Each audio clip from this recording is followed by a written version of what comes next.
Hey folks, welcome to the 38th edition of my bowling vlog. It's been a little bit. I've been taking a fair bit of a break over the course of the summer, partially due to a new job, partially due to not really having been bowling in competitions. I did bowl one tournament this past weekend, but kind of had a bad experience with it. I'll talk about that later, but haven't really had much else worthy of specifically talking about in a video. But I'm gonna go ahead and just sort of run through stuff that's been going on, talk about my game, talk about where things are going, and sort of just go from there.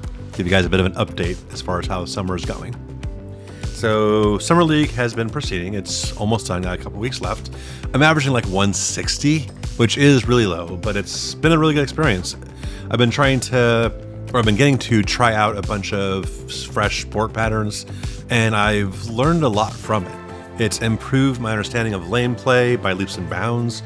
I've been starting to think about shots in terms of front to back rather than side to side. I've been thinking about break points rather than just hitting an arrow. And I'm getting used to the idea that a pattern's length matters a fair bit more than like its shape. Now, I haven't gotten a chance to actually experience breakdown because a lot of the league are less experienced bowlers, so they're not throwing in the same way I am. They're not throwing the same equipment I am. So I don't get to do a lot of stuff I would get to in a tournament, but getting to experience these patterns on fresh has been really, really helpful. The big effort this summer, I've touched on in shorts and Instagram posts, has been making some huge changes to my approach and my timing. As I talked about in a video back in May, I had started shortening up my slide a fair bit. The goal there was to get my timing later to get closer to releasing the ball after I stopped sliding. Eventually, I want to be fully planted at some point in my downswing to get really good leverage on the ball.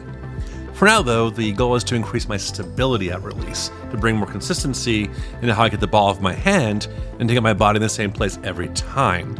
Plus, to reduce my risk of falling over.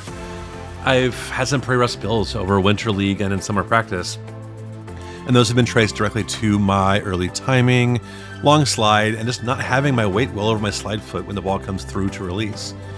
I'm currently experimenting with pushing the ball away with my third step rather than my second, just to move the ball later in my approach. It hasn't entirely done the trick, but it certainly had a positive effort on my slide stability. It took me a number of practices to get used to the idea with my body, and I still have to concentrate on actually doing it rather than pushing away onto.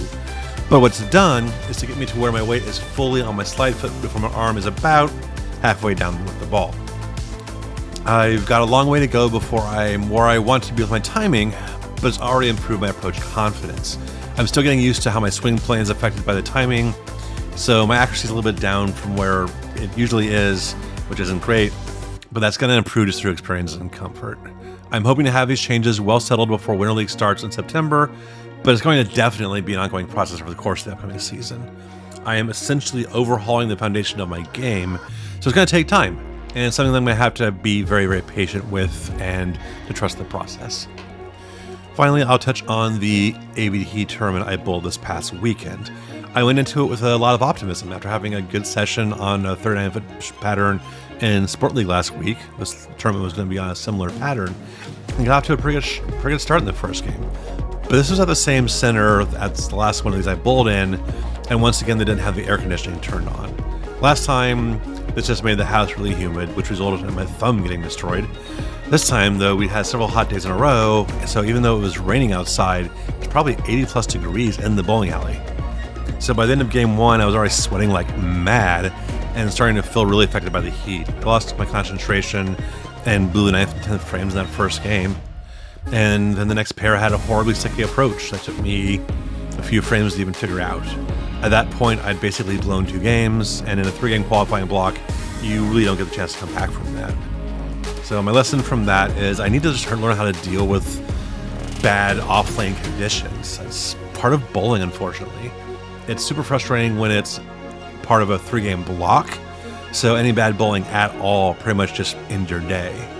Combine that with my really high expectations for the tournament going into it, and sort of my high expectations of how a tournament should be run, and it basically led to me venting on Discord instead of trying to figure out what was going on. I'd probably handle it better if this was a series like a single 6-game qualifying block, like a regular tournament, because you have room for a bad game or two in a setting like that. But when it's only 3 games, you have no time. You have to shoot perfectly or else you're just done.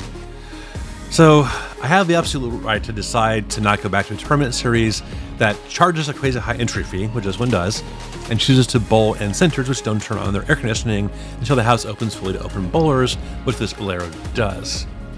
But when I'm actually bowling, I need to work on bowling. I need to complain about the house later and make those decisions about what I'm going to bowl in later. And so I'm not going to go back to the series because they have crazy high entry fees for super short amount of bowling, and they apparently choose to bowl in bad centers. But that's stuff I should be thinking about outside the lanes, not sitting there on Discord when I should be thinking about how to fix my approach or to manage a sticky lane. So mostly on me. But that is basically it for this time. Going ahead, got a couple more weeks left of the Summer Sport League. Then I'm going to be getting ready for Winter League. I've assembled a team. We're going to be bowling at Riverrun Bowl. I will be joined by my wife, Christy, a young bowler from the Discord, and a couple of friends who are going to be joining us as well. And I'll be looking forward to getting some custom jerseys from Coolwick. Going to be basically going into it with the goals of having a good, fun winter and continuing to work on my game. Riverrun's a good house. It's going to be good to be in the same shop, in the same house where my PSO/coach Will is located, and should be a good time. I have also ordered a high road to add to my tournament arsenal, and that should help basically flesh out my 6-ball bag. Beyond that, thank you very much for watching. Appreciate that you are coming back and checking things out. Hope you subscribe. Hope you like the video. If you do, hit the thumbs up. Otherwise, have a good day. Good luck and good bowling.